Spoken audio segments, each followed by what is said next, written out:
The EFCC Establishment Act was first enacted in 2002 and amended in 2004. The Act commissions the EFCC to combat economic and financial crimes, thereby enabling the Commission to prevent, investigate, prosecute and penalize economic and financial crimes. Today on The Eagle, we shall be looking at the overview of the offences in the EFCC Establishment Act. I am your host, Aisha Muhammad, welcoming you to another episode of The Eagle. Good day, Nigerians. As we all know, cybercrime is progressing at an incredibly fast pace. It is giving a bad image to Nigeria, affecting our economy and draining the youth of this country.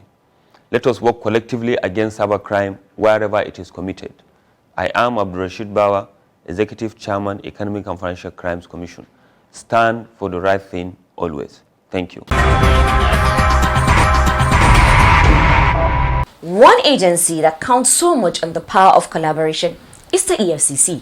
Without collaboration, no nation can win the fight against economic and financial crimes.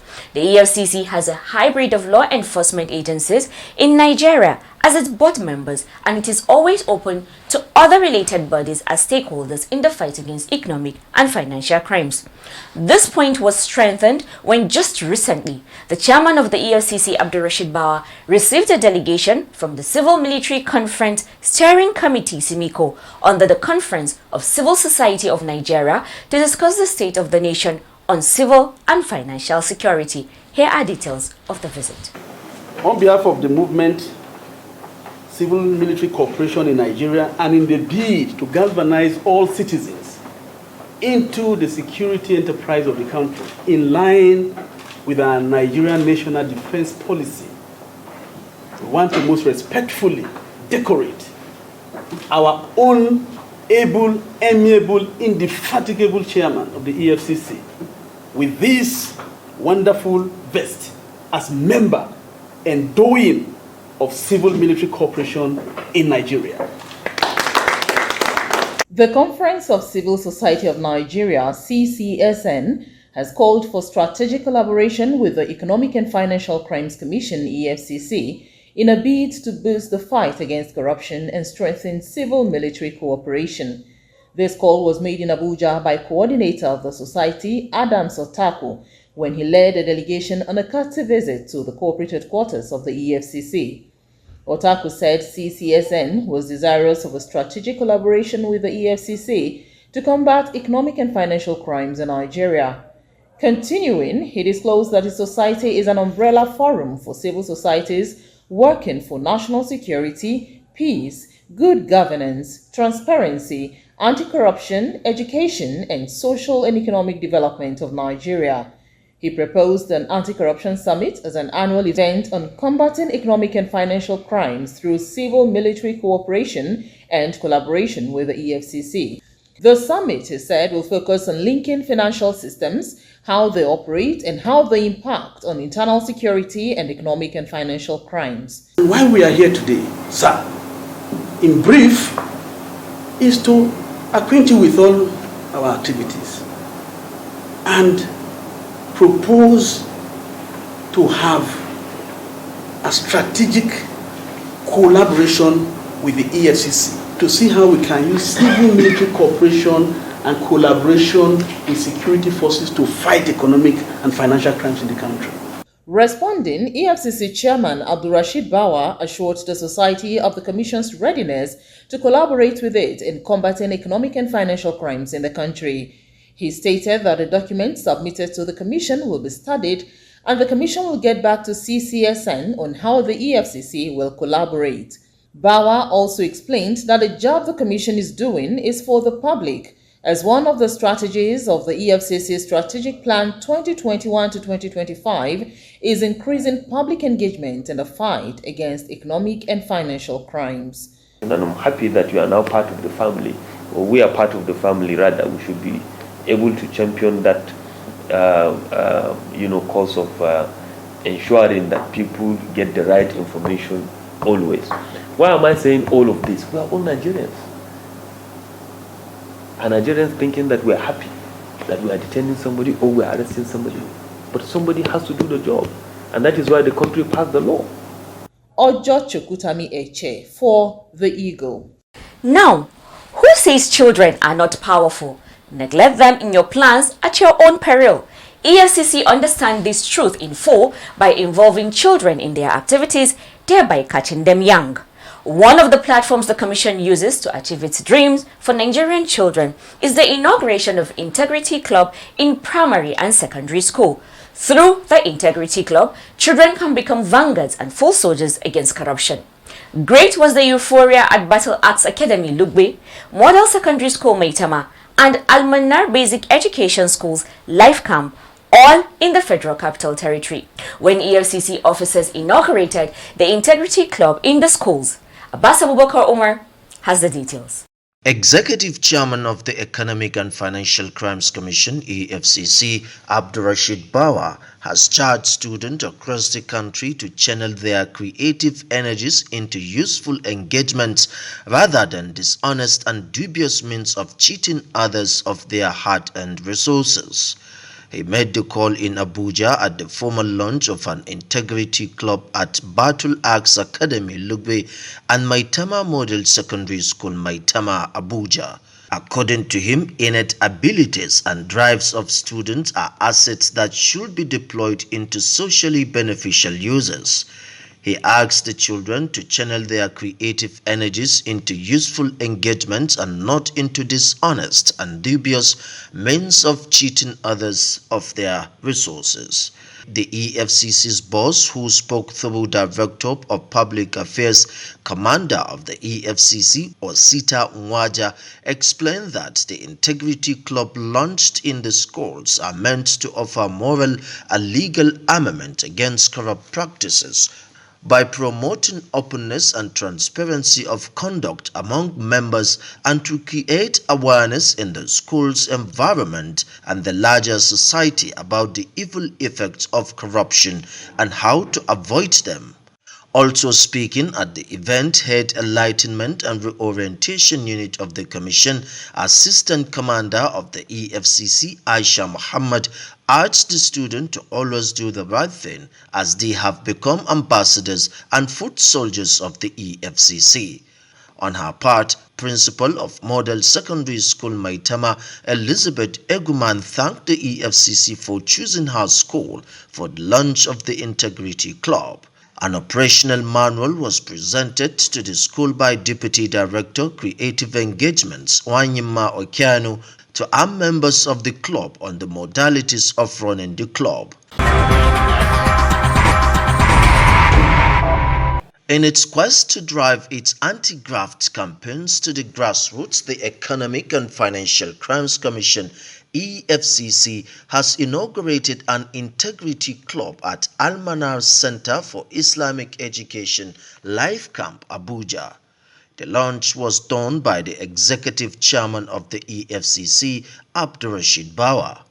Bawa, who spoke through Deputy Director Public Engagements of the Commission DCE, Wanyima Okianu, stressed that corruption is multifaceted and could manifest itself through some unhealthy practices such as lying, examination malpractices, internet fraud, stealing pens and pencils, book, among others.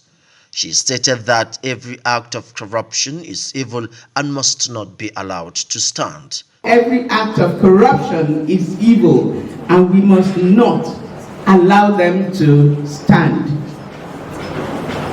In the particular instance of a school environment like you have here, corruption may manifest in the following unhealthy practices. It may not be happening here, but it is happening in other places. Lying. How many of us tell lies?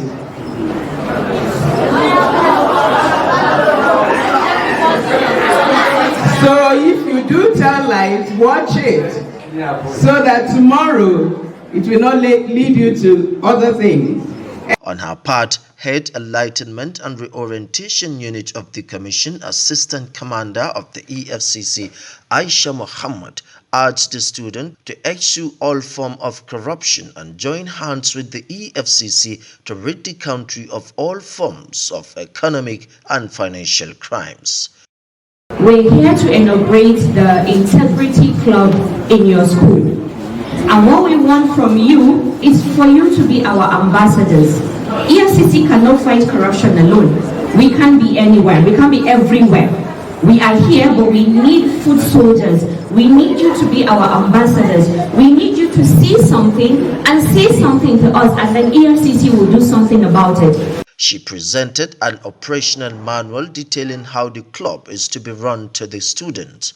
Speaking earlier while declaring the occasion open, principal of the school Yakubu D. Usman applauded the initiative by the EFCC, stressing that preaching the ills of corruption from the grassroots level will surely go a long way in curtailing the menace in the country. As we know what is happening in society, the corruption, even it starts from the grassroots. So we want to catch the mind of our pupils right from the grassroots. Highlights of the event was a poem recitation and a drama presentation by the students. Abbas Abubakar Umar reporting for the Eagle.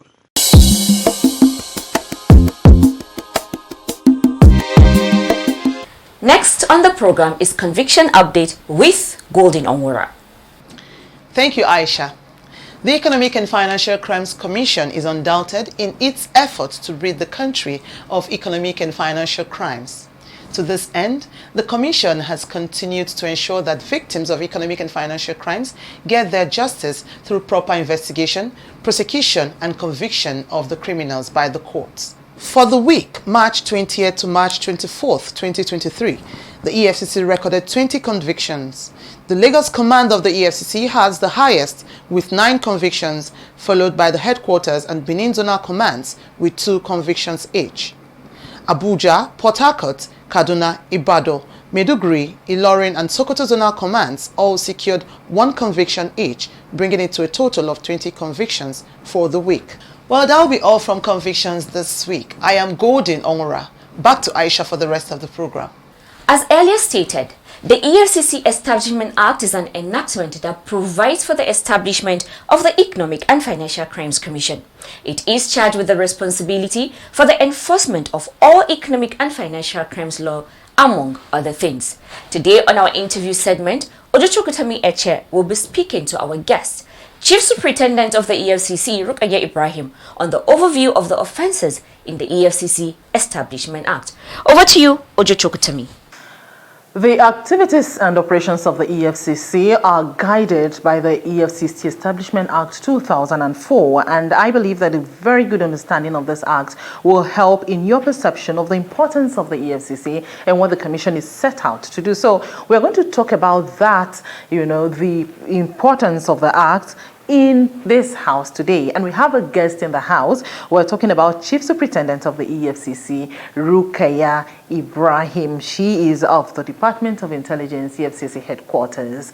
Thank you so much for coming on the program today. Thank you for having me. Okay, first of all, I would like you to give us a brief background of the EFCC Establishment Act. What exactly makes it tick? The EFCC Establishment Act was first enacted in 2002 and then signed into law in 2004 by the former President Olusegun Obasanjo in June 2004.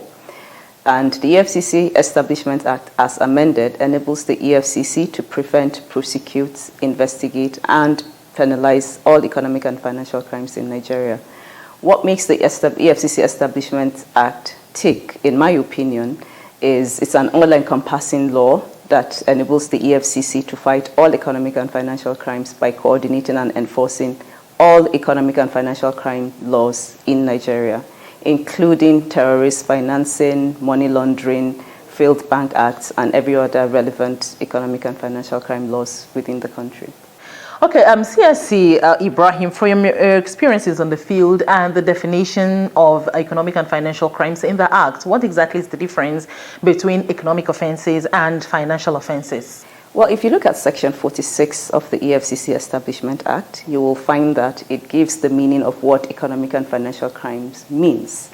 And what that means in few words generally is economic and financial crimes are non-violent, illicit criminal activities committed by either an individual or a group of individuals with the aim of gaining economic advantage or economic gain from their activities. But if you look at it stricto fact, so if you look at the definition of what an economic crime is and what financial crime is, you'll find that in a layman's word, economic crimes tend to deal more with crimes that would affect the economic and political situation of the country. And then financial crimes are more inclined towards financial crimes that would involve financial instruments for financial gain by those that commit those crimes. So you would find examples of economic crimes to include illegal oil bunkering, tax evasion, human trafficking, and the rest of them. And then you would see that financial crimes involves counterfeiting of checks, all forms of frauds, all forms of corruption practices, and the likes of them. What are the offenses listed in the EFCC Establishment Act 2004? You would find the offenses in the EFCC Act in sections 14, 15, 16, 17, 18, 27, and 32 of the EFCC Act. In just basic terms, you would find that failure to comply with the provisions of the EFCC Act is an offense. For example, you find financial institutions and non-financial institutions failure to produce documents requested or to authenticate documents requested is an offense. Terrorist financing, assisting in terrorist financing in any way, in any of the terrorist crimes is an offense in EFCC Act. You also find that retention of proceeds of crime is an offense in EFCC Act. Dealing with forfeited properties is an offense in the EFCC Act. You also find that failure to declare your assets when required for you to do that during the course of investigation is also an offense under the EFCC Act. What are the offenses that the EFCC Act mentions, literal offenses that we deal with every day? You find that failure to comply with the provisions of the Act is an offense that we see every day. And then you also find that dealing with forfeited properties, what we mean by forfeited properties are during the course of investigation, you would have identified a property that is a proceed of crime, and there's an interim order on it or a forfeiture order on it, and then you find individuals who would deal with that property. Some of them don't know that dealing with forfeited properties is a crime. It is a crime and punishable by imprisonment. So you find that whether you're aware or not, as long as there is an interim order on that property, it is a crime. Okay. For example, you have a property that has an interim attachment or interim forfeiture, and you would go out and rent out that property to another individual. You are committing a crime and you would be prosecuted for that. CSC Ibrahim, the Act tries to explain the laws and it set limits, but prevention, they say, is better than cure. What is the EFCC doing to prevent these crimes and the acts from happening in the first place? EFCC is, in my opinion, making a lot of strides in preventing crimes. For example, there's a lot of sensitization programs. This interview is an example of that, by trying to reach out to the public and inform them of existing laws and where they can run afoul of the law should they violate some of the provisions of this Act. If you look at the sensitization programs like the EFCC Connect on our Twitter pages, our Facebook pages, most of the programs that our DPAD department engages in informing the public is part of the prevention methods that the EFCC engages in preventing crimes. One of the aspects that also EFCC engages in is in being proactive in investigation without having to wait for petitions to come in and things like that. And also, if you look at the recent passage of the poker bill into law, I believe that that's also one way of preventing crime, because if you can deny the perpetrators of some of this crime from enjoying the process of that crime, it goes a long way in preventing some of these active. I know that the EFCC on a daily basis receives petitions that border on other law enforcement agencies, the mandate of other law enforcement agencies. Now, when this happens, what does the EFCC do? What kind of collaboration exists between the EFCC and other law enforcement agencies in carrying out their duties? I think that there's very good collaboration with EFCC and other sister agencies when it comes to investigation and dealing with economic and financial crimes, but particularly where petitions come in and it involves other agencies that does not cover the mandate of EFCC. What the EFCC does is to forward that petition to the relevant sister agencies that would deal with that petition in that case. And in my experience, what I have come to know is that EFCC, sister agencies, sister law enforcement agencies that also deal with financial crimes, where you find that sometimes our crimes overlap. You find that, for example, the Nigerian Customs Service handing over suspects that they would have arrested at the airports for EFCC to prosecute because that's the mandate of EFCC. I personally have experienced a case where we're investigating and prosecuting the money laundering aspect of a case, and there was a shooting involved that involved illegal firearms, and that part of the case was handed over to the police for them to continue investigation and prosecution. So as far as collaboration is concerned between EFCC and sister agencies, sister law enforcement agencies, there's great collaboration between us and them. What other laws does the Act empower the EFCC to enforce? That remains part of the functions of the EFCC Act. It's one of the functions, particularly in Section 6J of the EFCC Act. You find that the EFCC is empowered to enforce and coordinate all economic and financial crime laws in Nigeria. So that includes the Miscellaneous Offences Act, Money Laundering Act, Advanced Fee Fraud Act, Criminal Code of the Penal Code, Failed Banks Act, and all relevant economic and financial crime laws in Nigeria. How important is this relationship with the public to the EFCC? Very important, very important. Everyone is a stakeholder in the fight against corruption. I mean, if we already have an excellent relationship, in my opinion, with our sister law enforcement agencies. Now, we're fighting corruption to get Nigeria rid of corruption. It's not something that you can just say can happen or should happen just within the law enforcement. You need the public. We're working for the public. So you need the public to also buy into what you're doing. And unless you collaborate with them, which I believe the EFCC is doing really well so far, you can't achieve your mandate. So you must collaborate with the public. You must reach out. They must be aware of what you do. They must be aware of what to avoid. They must be aware of your activities generally, where we're making progress. And then it's also part of, particularly if you go to the EFCC website, you find situations where they're required to file in complaints if they have one, the Eagle Eye, where they can send in their petitions, the whistleblower policy. These are all acts of collaborating with the public. They can reach out to tell us where we're doing wrong or where we're doing right, when we're doing right, and things like that. So they're our major stakeholders, and it's very important that we collaborate with them. And finally, CSC Rukayat Ibrahim, what are your final words in relation to the issue on the ground today? We're talking about offenses in the Act, in the EFCC Establishment Act. My final word would be that Nigeria is for all of us, and you must be aware of what the provisions of the Act is.